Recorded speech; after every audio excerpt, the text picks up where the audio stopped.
Hi, I'm Anna. I'm a psychologist in training, and today we're talking about healthy versus unhealthy social media usage.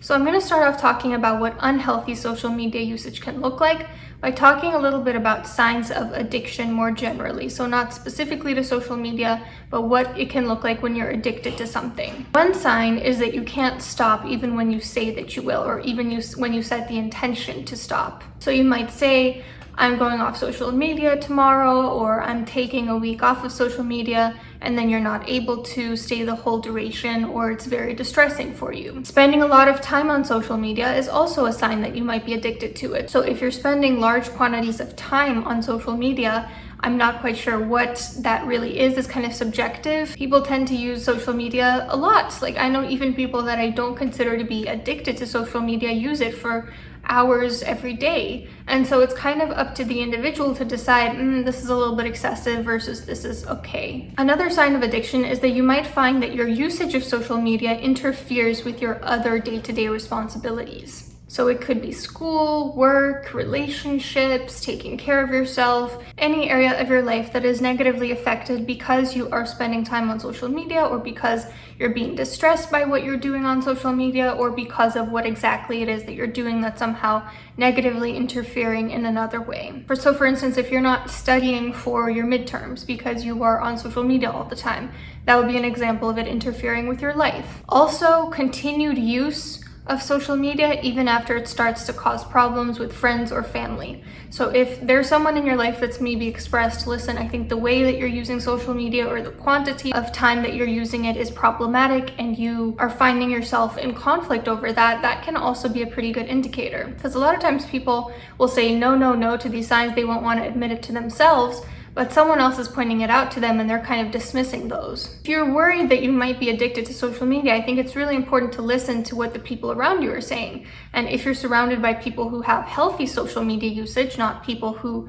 you compare yourself to who are also addicted to it, then it might stand to reason that if they say you have a problem, there might be a problem there. If you're cutting back on activities that used to give you pleasure, that you used to enjoy, so that you can instead go on social media, that's also something problematic. So for example, if you're watching your favorite movie and instead of enjoying it and being present and mindful, you're going and scrolling on your phone. If you're finding you're kind of building a tolerance to social media, if you find yourself that you're not quite getting that kick from it anymore, you open it up, there's nothing that new, there's nothing that interesting, and you just find yourself kind of craving that high that you haven't gotten in a little while, that can be a sign that basically you've built up a tolerance to social media, or that you've over-exhausted everything that there is for you to do on there. Similarly, you might feel withdrawal. So if you're getting grumpy or depressed or anxious or just generally distressed because you can't go on social media, then that's also a sign that you have built an addiction to it. And if you find yourself regretting what you did online or what you posted online,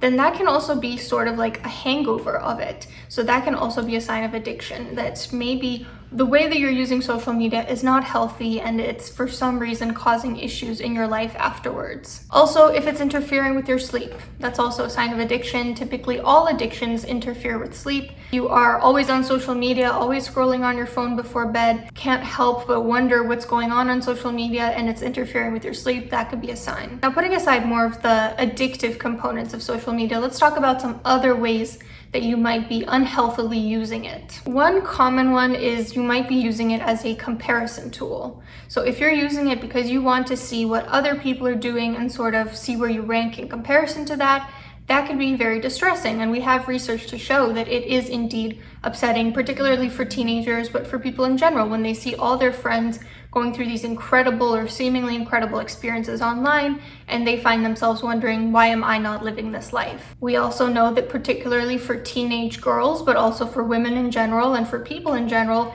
it can really lower self-esteem, body image, when we're seeing these very surgerized and very edited, photoshopped, face-tuned images that aren't really representative of reality. People do find themselves comparing and feeling anxious and envious and bad about themselves. They might become overly preoccupied with likes and sort of comparing in that way to other people. They might have FOMO, fear of missing out, where they feel like they're comparing their experiences to other people's experiences and they want to be where the fun, excitement is, and they feel like they're missing that out. Social media usage can also be unhealthy if it's an unhealthy coping mechanism for you.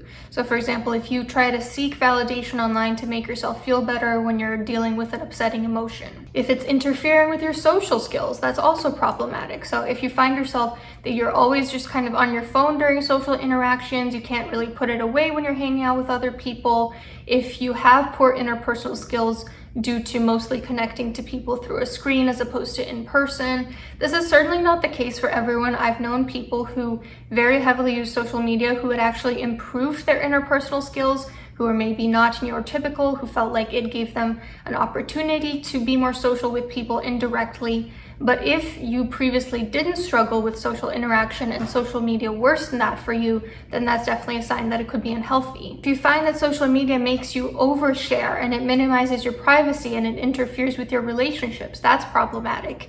If it gives you a false sense of closeness to other people.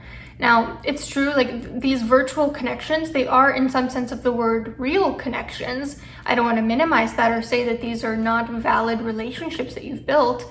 But sometimes they're not. Sometimes you think that you're building a real, true connection with this person, and the other person doesn't really see it that way because they don't see this as a real connection, or they don't feel like they truly know you because they haven't met you in person. If you frequent communities that radicalize you and serve as echo chambers, that is very unhealthy and I feel so rarely talked about. It's okay certainly to reach out to other people going through the same experiences who have similar views as you, but if that's the type of community that doesn't really allow dissent and radicalizes people, which is a real problem in this day and age, then that's definitely unhealthy. If you find yourself being bullied online and you feel a whole host of emotions such as shame, depression, anxiety about it, certainly it's not your fault that this is happening, but this is the vehicle through which it's happening, and so it might be time to consider stepping away from social media. At the very least, removing the communities where this is happening. And if you use social media to compulsively check up on people, if this is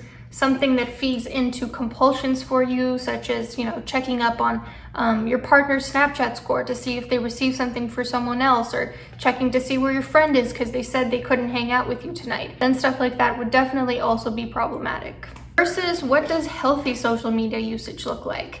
It looks like you can and do take a break at any point with minimal to no distress. If, in fact, you might actually really enjoy it. You almost never look at social media or your phone when you're interacting with someone in real life. You have no issues being present with them. You forget about social media when you're just going about your day. You're not constantly thinking about what's on there, feeling like you need to check, feeling distressed if you can't check. You use it to connect to other people rather than to worsen your relationship. You use it to keep in touch with long-distance friends, to check in with what people are doing, to be happy for other people's milestones, maybe to share your own milestones with other people, an appropriate amount, not oversharing and not being overly secretive and mysterious either. Updating people on things that are important to you, sharing your views with people who could benefit from them. You use social media as a tool to get to specific communities or interests that otherwise you might not be able to learn about. Like, you could go on a community about a very niche type of gardening or a specific video game that you enjoy. Connect with people that way and learn more about your interests. And it doesn't have to be where you join a community and it's just an echo chamber and it's just causing worse outcomes for yourself and other people. It helps you learn new perspectives. It challenges you to empathize with people from different backgrounds that you otherwise might not be exposed to, because as we know, exposure is really important to getting to remove our biases that we have about the way other people are. You don't really care so much about likes or your follower count. I mean, certainly if this is your livelihood, like it is with me, for example, the amount of money that you're making can be important, and I don't want to minimize that. But if you're just talking about validation and this isn't really a source of income for you, I don't think it's terribly healthy to be preoccupied with that. You can easily dismiss if a post did worse than you expected it to and not be upset about it. You can use social media as a tool to express yourself artistically, such as travel, photos, art, makeup, fashion, modeling, whatever. And I don't want to minimize any of these fields and say like they're inherently superficial and unimportant and we shouldn't care about them. There are plenty of people that do care about them. And if it's a tool that fosters your growth as opposed to breaking you down, then that's a wonderful thing. You can acknowledge and understand that things like Facetune, angles, makeup, surgery overall impact the images that you're seeing, and that people overall tend to only show the good parts of their life and kind of conceal the not so great parts. You also have a healthy understanding that there are some people who make money off of these things and that they may have a profit from selling you something. You have a healthy, realistic dose of skepticism. It's not interfering with anything from your real life, be it your relationships, school, work, sleep, and it's not causing you any distress whatsoever. Lastly, just a few guidelines to help you keep social media usage healthy rather than unhealthy. I recommend taking regular breaks from it, both throughout the day and on the more macro level, taking like a week or a few days off here and there.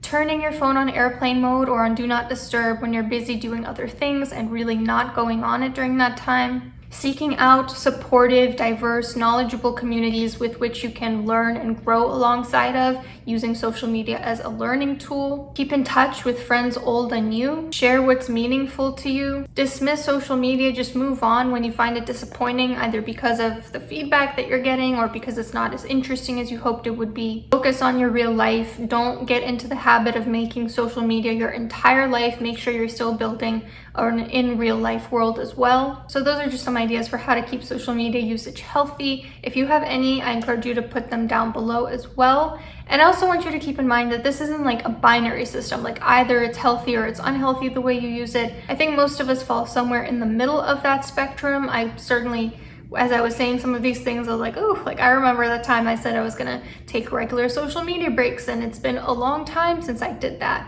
And so I don't want to make it seem like if you have a few of the unhealthy ones, that's catastrophic. I think that's practically unavoidable in this day and age, and all we can hope to do is just get a little bit closer to the healthy usage.